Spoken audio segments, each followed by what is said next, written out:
This is a Radical Rant podcast.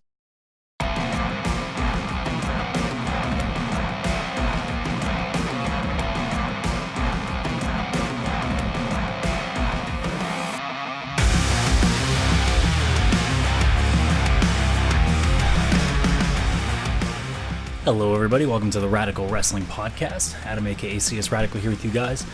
Coming at you with a bit of a shorter show than usual this week. Obviously, AEW Dark did not happen this week because it was reposted on the Friday.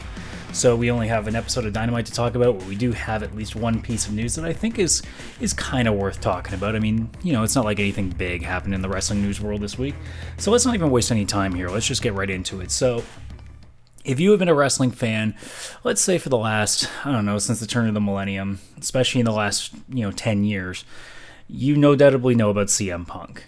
And this is a guy that is controversial, either people seem to love the guy or hate the guy. I fall into the first category of loving him. I'm still a big CM Punk guy. I really am sad that the way that his wrestling career ended. It didn't end on very amicable terms. Obviously, I was also a little bit disappointed that he went to UFC, didn't end up being able to do anything despite him trying his ass off. I mean, it was very clear that he put in the full effort to attempt to make a career out of MMA, even just as like a side thing, as something, fun for him to check off his bucket list. And I mean, he did it, so props to the guy for doing it. But regardless of how you look at it, this was a very disappointing situation if you were a fan of the guy, because you wanted so much more from the guy. You wanted to see him in the WrestleMania main event. You wanted to see him, really become the star that a lot of us thought he would have been and almost was in his, the prime of his WWE run after the pipe bomb promo, after winning the title against John Cena at Money in the Bank. There was a lot of things about his run that, was botched, that wasn't given enough chance. It was one of those things that after it was all over, the frustration boiled over, and you couple that with his podcasts on Colt Cabana's Art of Wrestling when the two of them were still friends. You look at, any of the lawsuits that he's gone through, and it's a very bittersweet ending to a career that, quite frankly, I thought was never going to be brought back. I truly believe that when he said he wasn't going to ever come back to professional wrestling, that he meant it. And I think at the time he still did. But, as we've seen with so many guys, especially with WWE, like Bruno Sammartino, Macho Man Randy Savage, Hulk Hogan, Bret Hart, time heals all wounds. And in Punk's case, it seems like that is starting, because I don't know, what day is Backstage on? Is it the Tuesday? I cannot remember to save my life. But Fox Sports 1 has their little analyst show, kind of like what, you see with a lot of other sports, like the NFL and such. And at the end of the show, Renee Young says, hey, we here at WWE, we are best known for our surprise moments, and we feel like we should be doing one on our show, and that's WWE Backstage. And she's the only one apparently in the room. I think Booker T was there, Paige was there, Adam Cole was there, and I think Samoa Joe. I think that was the five of them. I think Foley was also in the back, but he wasn't on screen. They all didn't know. Just Renee did. And Renee just says, okay, let's do it. And CM Punk's music plays, and out comes the guy who we have not seen on WWE television in, I want to say, 6 years, maybe even more. And it's weird because you expected something bigger for him to come back to, not, this weird little analyst show, but because this is being done by Fox and not WWE specific, I'm pretty sure that's why Punk decided that, screw it, I'll do it. Because he doesn't have to worry about Vince's oversight. This is Fox running the show, not Vince. So in Punk's mind, he's probably thinking, well, I'm at least content enough to come back to wrestling, but I don't think I could come back working for Vince McMahon. And from the sounds of it, he also got a pretty lucrative offer from AEW, from Tony Khan. And my guess would be that he is not interested in wrestling at this point. Maybe it's just that he wants to have a role in wrestling in some aspect, but he's just not ready to go back to the ring. I'm convinced now that he's gone back to Backstage that you will see him at some point in a WWE ring again. The real question is when, how far from now, and how long will he stay in the ring? Is it a one-off? Is it Is he going to become like The Undertaker, where he just shows up once in a blue moon? Who knows? But at this point, the seeds have been sown. He is now on WWE Backstage. He will make his debut next week. Or I guess now that it's Sunday that I'm recording this week. He is not there every week, apparently. He will be there in part-time. But regardless, he is going to be there, and it is going to be the first time in a long time that we hear him talk about professional wrestling, aside from the odd shoot interview he does. My general opinion of it, honestly, is, I mean, cool to see him back. You know, I'm always happy to see the guy. I hope that he's able to find at least a little bit of peace in what he's doing, and that he's able to enjoy what he's doing, because the last time we ever saw Punk talking about professional wrestling under a WWE banner, he couldn't have hated the profession more. So, as a guy who's still a big fan of him, I hope that he is able to get back to what he used to love before WWE basically took that love away from him. So anyways, so we have one episode of AEW Dynamite. We'll get through that, and then that will probably do it, because honestly, there really hasn't been that much in the terms of news, and I don't know if I really want to talk too much further about anything else. So at the beginning of the show, we see Kenny Omega with one of the doctors, you know, after their brutal match at Full Gear, and Kenny being told, okay, well, you've got this injury, you got this going on, we're gonna have you take the week off. And Kenny, in frustration, you know, he's like, all right, well, how's Moxley doing? And the doctor goes, well, Moxley's cleared. He's good. So you know that just keeps sowing the seeds for Kenny being absolutely upset with himself for failing, and not only that, but feeling like he's being given special treatment because he's supposed to be the golden boy. So it keeps bringing up the idea that, like I've said before, that this guy, he's going to go crazy soon. He's going to go full cleaner at some point, because you can't keep losing matches like this and watching him go through this mental gymnastics that he's doing right now without snapping. You know, that's what you would assume. In response to the injuries that Kenny suffered, his friend Michael Nakazawa, he goes up against Jon Moxley. This was pretty much a squash. It was done in, I want to say, under 2 minutes. Nakazawa definitely showed a little bit more of his serious side as he threw away the baby oil that he usually uses, as if he was trying to say, you know, I'm just here to kick your ass for what you did to my friend. He didn't really do much of anything. Moxley beat the shit out of him, hit the paradigm shift. Matches done in under 2 minutes. And we saw this a lot on the show. After a lot of matches, guys brought out the microphone, which I'm very happy to see them do. I think a lot of these guys need a chance to start showing their personality a little bit more. You can't just keep doing that in vignettes and being the elite videos. You got to be able to do this on national television. And Moxley gets the mic, immediately starts tapping and goes, oh, does this one count now? As in, you know, referring to the fact that his match with Omega at Full Gear did not, because it was unsanctioned, so it's not on his record. This one, on the other hand, yes, does count. So it keeps pushing him forward as a guy who is still undefeated at this point.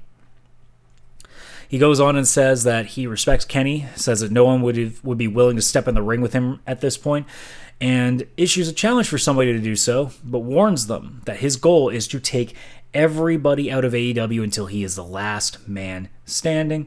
Another decent promo from Moxley. I mean, we expect nothing less from the guy at this point, because he is on all cylinders right now. And, you know, we would see later on that show who would be taking the challenge. I'm surprised nobody walked out and had their music played then, but it ended up working out as we got later down the show. So the next match was the Dark Order going up against the Jungle Express.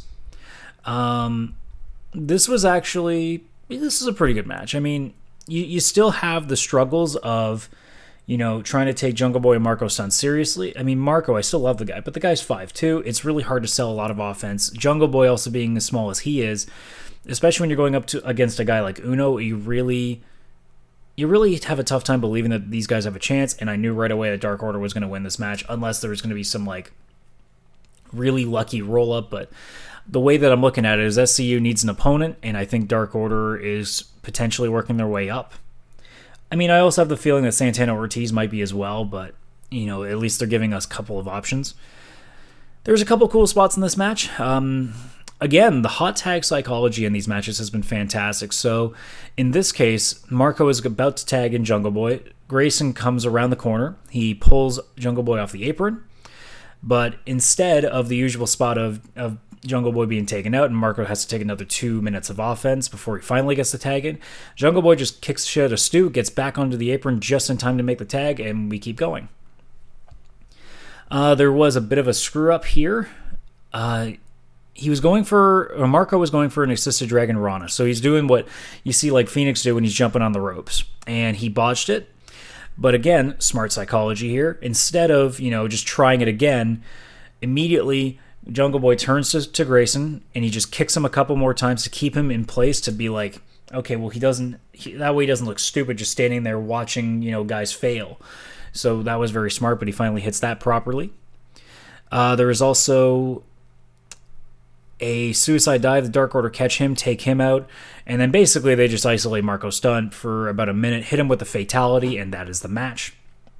Again, more mic stuff after the match. Uno grabs a mic. I forgot how funny Uno's voice is. I can't explain it, but it sounds like he's trying to be like this evil comic almost. It's what the voice sort of sounds like. But he looks at Marco. He says, "No, congratulations, you fought your heart out, kid." And he says he sees potential in him. He offers him one of the creeper masks, as he's basically trying to say, "Hey, you become one of my underlings. I'll teach you to not be as weak as you are." And I like that idea because I feel like it's less because Marco is not that strong so much as I think he's becoming a burden to the Jurassic Express. So the idea is Uno's trying to put that idea in Marco's mind that, hey, you don't want to be the guy taking the losses anymore. I can help you. And it looks like Marco at one point is going to take the mask, but Jungle Boy gets back into the ring. He grabs it, tosses it away. Uno says, "I respect that," but then sends the creepers on him. He goes to put the mask on Jungle Boy, and all of a sudden the music plays, and my brain's thinking, well, who the hell can come out to the music? Because I know the only person that it can be is Luchasaurus, but Luchasaurus apparently tore his hamstring and was going to be out for half a year. So I'm like, that's impossible. How is the guy back? Sure enough, he shows up. I'm thinking, okay, maybe they're going to just do light duties with him. He's just going to throw a couple punches. He immediately starts doing his kicks, and I'm thinking, okay, so is his hamstring fucked up? And then I didn't notice this. There was an interview, I think it was with PW Insider, where he said that actually it was only a pull. It wasn't as bad as people thought it was, so he was going to be back sooner than he thought. And apparently sooner than he thought was basically a month. So Luchasaurus is back. The fans were losing their mind because, like I've said before, this guy is as over can get. He takes 3 creepers out with a single spin kick, almost like he had a claymore sword, just lopping off heads. I remember that episode of Deadliest Warrior where they did William Wallace against, was it Shaka Zulu, I think? And they had the guy do the claymore, and he cut out 3 horse necks, I think it was. And that looked fucking cool. But yeah, he did full-on kicks. He did a moonsault, so the guy's back. So the losing ways of the Jurassic Express, for that matter, are probably coming to an end now. Because now that the big guy's back, there's a better chance of them winning. And it's great to see. I'm glad. I'm hoping the guy is actually 100%. I hope they're not rushing him back, because this is a guy that, along with Darby Allin and MJF, you got a bunch of guys here that 2 years from now, they could be the ones at the top of the card once, guys like Jericho start to wind down. And this is a guy that, man, if he can stay healthy, he's going to be a star. He already is, because he's gotten way over, but it's only can go up from here, especially when it comes to singles competition. Speaking of singles, we have a triple threat here. Darby Allin going up against Shawn Spears and the Librarian, Peter Avalon. This is pretty obvious what was going to happen at this point. I thought it was going to be a tag match because they didn't really explain it until the bell was rung. But as soon as I realized it was a triple threat, I'm thinking, okay, so Avalon's going to take the fall, so Darby can get a win and Spears doesn't have to take the loss. Great little bit of detailing here. So when Darby came down to the ring, he skateboarded down, and Justin Roberts, instead of just being like making his way down to the ring, he said skating down to the ring. I like that attention to detail. At one point at the beginning of the match, Avalon tried to body press both of them from the top rope. Both of them just like slightly sidestepped, so he fell on his own. A few spots here. Spears took Allin to the top, He took a wicked bump using his legs to slingshot off the ropes, kind of like what RVD does when he does his slingshot moonsault. So that was a pretty cool looking bump. Later at the late stages of the match, Nyla showed up. So he took Spears out to the back. I guess because it's triple threat, there's no DQ. So at that point, you knew exactly what was happening. Darby and Peter Avalon were only left in the ring.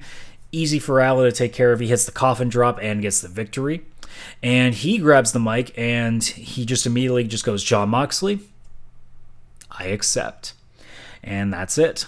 So we know that next week, the challenge for Jon Moxley has been given by Darby Allin, which thankfully, at least at this point, is not going to be a no DQ match, so we don't have to see Darby potentially take a million bumps that's going to basically slice his damn head off.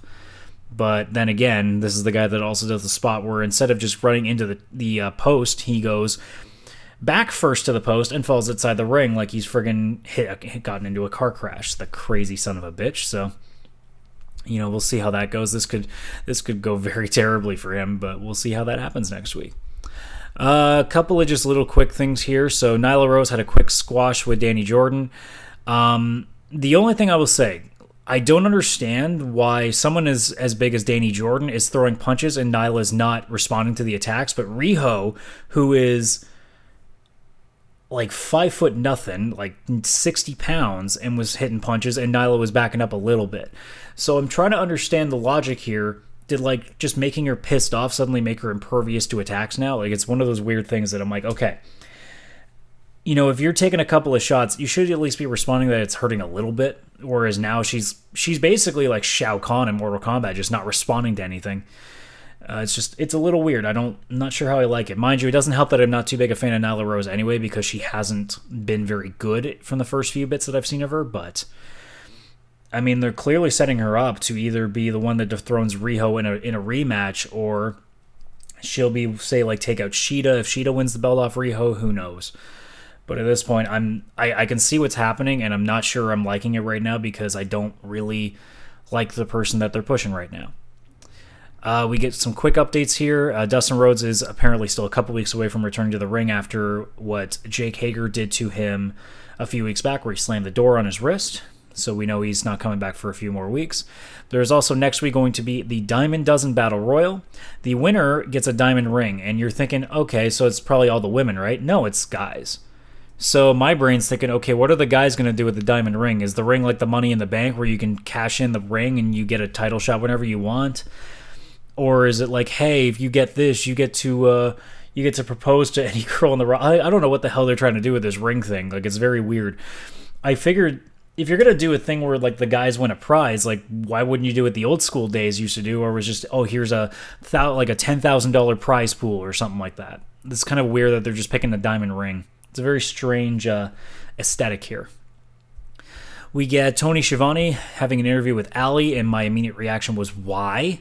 Because, again, as I've said before plenty of times after watching her dark matches, this girl needs to not only be stopped, have her push stopped, but she needs to honestly be taken away from this company because she's not ready. She's not good enough. She cannot handle herself in these high-octane matches. She needs to go back to the independents and work on things.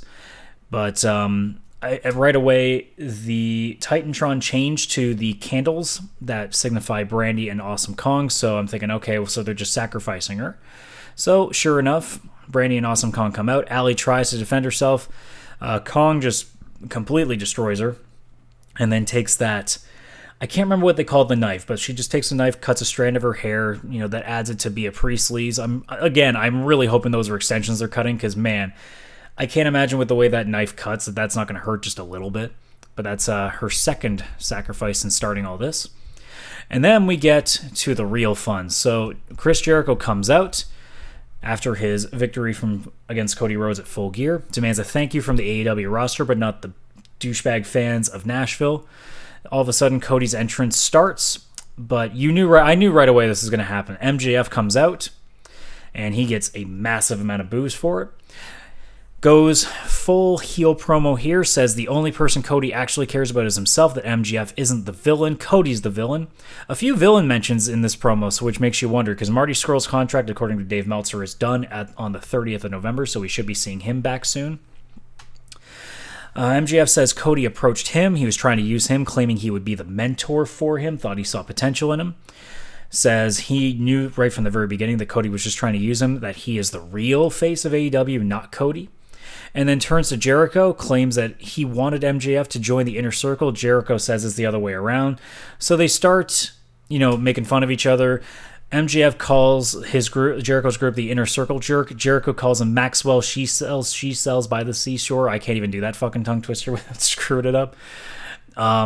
Jericho also says he must really want to be like him because he looks so much like him and he acts so much like him. So he figures MJF's folks must have been getting busy watching him beat up Juventud Guerrera back in the 90s on WCW Saturday Night. That got a pretty good promo, or a pretty good reaction. People were just chanting Hoovy. MJF is like, who the hell is Hoovy? And the fans keep laughing at that. So for a little while, they argue about who wants to join the Inner Circle. So MJF is be like, do you want me to join the Inner Circle? Jericho would be like, do you want to join the Inner Circle? And they just go back and forth, almost like it's Will Ferrell and John C. Reilly and is it Brothers, or is it, I can't remember what the full name of it. It was just that. And then finally they go, you know who I think the biggest jackass is? And they both together go, Cody Rhodes, and then they hug. That was funny. Cody eventually finally comes out after they're talking shit about him. He tries to attack him best they could. He botched a power slam before doing it again, and then just as he was starting to get some offense in, the vignette-ridden Wardlow suddenly comes out, destroys the shit out of him. Looks like he's going to play MJF's Diesel almost here, like his bodyguard. And then they finish the whole thing with hanging Cody with his own tie, and the cut above his eye ended up reopening during this, so it looked gruesome as shit. That did its job. So it's pretty clear that probably the next pay-per-view, unless they do this on TV, they might try to keep Cody and MJF away from each other. I don't know how they'll do it for 3 months, but maybe that's what they try to do, or maybe they save it for a New Year's show. Who knows? We get 2 more matches on the card here. So we have PAC going up against Hangman Page, the rubber match. There is a flurry of offense from PAC. People chanting bastard shit at PAC, in reference to Page having his cowboy shit, so PAC has bastard shit. Both men hit their moonsaults from the top rope to the outside. PAC tries the low blow again. Then he gets caught, but this time he gets the best of Page and hits the enziguri. He tries to do the brainbuster in the corner again as well outside the ring on that chair. This time Page hits a brainbuster on the floor, then gets the buckshot lariat for a near fall. And then at one point, he has PAC in the corner, and I can't remember, was it Bryce? Was it Bryce that was the referee, or was it Rick Knox? I can't remember. But he's keeping Page back, which I didn't understand. And then PAC knocks down Page. He stomps repeatedly. I'm pretty sure it was Bryce now that I think about it. And Bryce keeps holding Page, or not Page, he keeps holding PAC back, doing the whole teasing for a DQ thing. PAC goes back 3 times to do the stomps. That should have been the point that should have gotten a DQ if that's what they were teasing.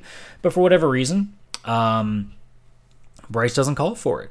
So PAC, after he basically knocks out Page with all those kicks to the head, he hits the Black Arrow, then the Brutalizer, and that's the end. So PAC wins the rubber match. So he's going on to bigger and better things, and Page could be going back to being pissed off. Who knows? Because he was struggling until he finally got that win on Full Gear. Before we get to the last match, there was a brawl in the back. The Young Bucks and Santana and Ortiz were fighting. Ortiz goes through it, there's a lot going on here. So Ortiz gets slammed through a table. Santana jumped off a forklift onto everybody, including the security. The best part of the whole thing, Santana threw Nick through the bathroom door, and all of a sudden Orange Cassidy is just leaning in the back there.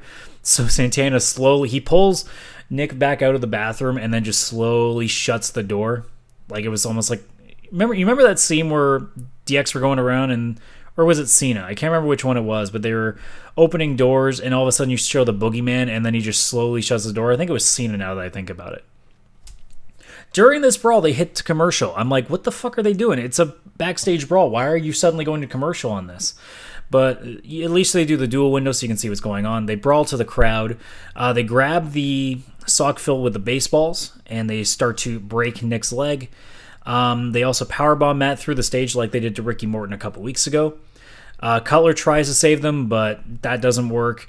Private Party eventually comes out. They're the ones that actually settle things down, and they will be fighting Santana Ortiz next week.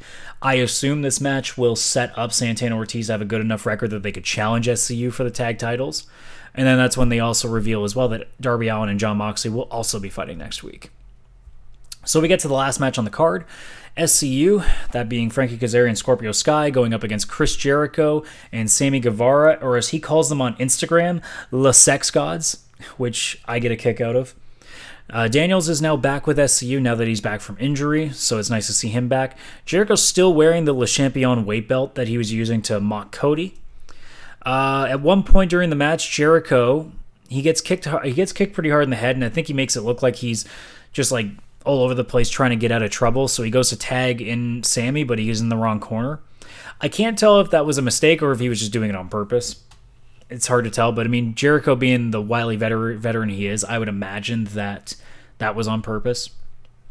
At one point, Guevara gets some offense in, and then he does, a little bit of dance in the ring and starts posing like the sex god he is. Jericho just suddenly comes in, puts an elbow on him, and poses with him. The fans really like that. At one point, Sammy goes for a shooting star. He almost still nailed Kazarian because he didn't get the distance he was supposed to. Either that or Kazarian should have been closer and rolled the other way, but as he rolled, Sammy's legs pretty much came down on Kazarian's arm. I don't know what it is with Frankie. Frankie's got some really bad luck when it comes to people still hitting him pretty hard, when he's not getting out of the way. That sucks. Sky at one point gets a dragon sleeper on Guevara. Jericho just walks in and just slaps the shit out of him. Hager somehow hits Kazarian during the match, and Rick Knox, the referee, somehow couldn't see it, even though it was right in his field of vision. Daniels tries to help out. He does a suicide dive to Hager, but Hager just catches him and takes him out. And that's when I thought, oh shit, they're actually going to have Jericho and Guevara win. And then out of nowhere, Sky roll, because I'm looking at the video and I knew the show was nearly over. There was like minutes left. I'm thinking, there's not enough time for Kazarian to get back up to the apron for the hot tag. So I'm thinking, shit, Jericho's going to hit the Judas effect and that's it. And out of nowhere, Sky rolls up Jericho. I'm not thinking anything of it, and all of a sudden, 1, 2, 3. Scorpio Sky is the first person to get a pin on Chris Jericho. I did not see that one coming. Jericho throws an absolute fit, throwing everything anywhere. He's breaking shit, and that's how the show ends. So it makes you wonder. Obviously, with the anger from Jericho, he's going to go on a mean streak against SCU. That's why I kind of believe that Santana and Ortiz are going to be their next challengers for the championships. But here's the other thing, too. You have to figure that at some point then, and this might make sense because they probably need somebody for Jericho to fight for the title before the next show, just like they did with Darby Allin before Full Gear, that because he rolled up Jericho, Scorpio Sky at one point is going to get a singles match before the next pay-per-view, which, if it's every 3 months, is probably going to be around February. You got to figure that Sky's going to get a match against Jericho for the title. And it has to be because he's the only person at this point that's pinned him. So by that logic, he's earned it. I don't know how I feel about it because I guess just because I'm so used to seeing Sky in tag matches that I don't know how I feel about him being the guy who gets a shot against Jericho. But at the same time, there's not a lot of good guys left who could. So at this point, maybe it makes sense that way. But either way, it is what it is. This show is fine. It's not their best show they've ever had. But I mean, a fine show for AEW Dynamite is a pretty damn good show in all comparisons. So it was pretty good. I like the fact that they were giving guys some extra promo time, getting some stuff over. That's what you need. You need these guys to have a chance to really get their personality forward and able to just convey themselves as what they are so the fans can get behind them better. And when you got guys like Darby talking, Moxley talking, even the Dark Order getting some promo time, as much as people are not connecting with them because I think the gimmick is a little bit too goofy. But I mean, I still love the Super Smash Brothers, so I can accept them for what they are, and I think if they just kind of take away the gimmicks a little bit and just make them just this heavy-hitting tag team, they can make it work. But otherwise, thankfully though, they're doing a little bit more than just having match after match after match. They're trying to push some story forward. They're trying to push some guys' personalities out there. And I mean, when you got guys like MGF spouting promos, I mean, so far we have 4 guys that are fantastic on the mic. For sure. You have Moxley, you have you have Cody, you have Jericho, and you have MJF. You got 4 guys that can really talk the talk, and as soon as we keep getting more guys the microphone, it's just going to get better. So with that being said, that's going to do it for the show. Sorry for being a bit of a quick one, but again, there's not as much to talk about when there's no Tuesday Dark show to watch. But that will be back to normal next week. So with that being said, guys, thanks again for watching. So if you're on YouTube, please make sure to like and subscribe, not to mention share the video and comment below. If you're listening to the audio version of this podcast, if you have the ability to rate it, please give a rating. As I jokingly say, you don't have to give me 5 stars, but at least give me 4. Come on, man. Give me 4. And same deal, share that with all your friends. And if you want to send me an email aside from the YouTube comments, if you want to just ask questions, if you want to make any comments, you can also hit me at askcsradical@gmail.com. Not to mention you have my Twitter at csradical and my Instagram that I don't really ever use because Instagram's like the weird thing that I just can't get behind. But if you ever want to look at that, it is cs-radical. Not to mention, if you're listening to the audio version of this or on the YouTube channel, there are other podcasts you can check out. There is the anime-related Church of Weeb and the soon-to-be Radical Recollection, I think is the title I'm going with. These are going to be, it's going to be something like that just has to do with memories. Because what I'm going to do is I'm going to do a very more scripted podcast that has to do with kind of going back and looking at things that, I played. I know my first episode is going to be my favorite game of all time, Final Fantasy X. That's the first thing I'm working on. But that's going to be something to look forward to as well. And then if you're looking for a much more casual podcast, there is the podcast that I do with my friends Vish and Chris called the VCR Podcast, which is also on my YouTube channel, or you can see the audio version of that podcast at anchor.fm/VCR Podcast. So thanks again, guys, for watching, and we will see you next week.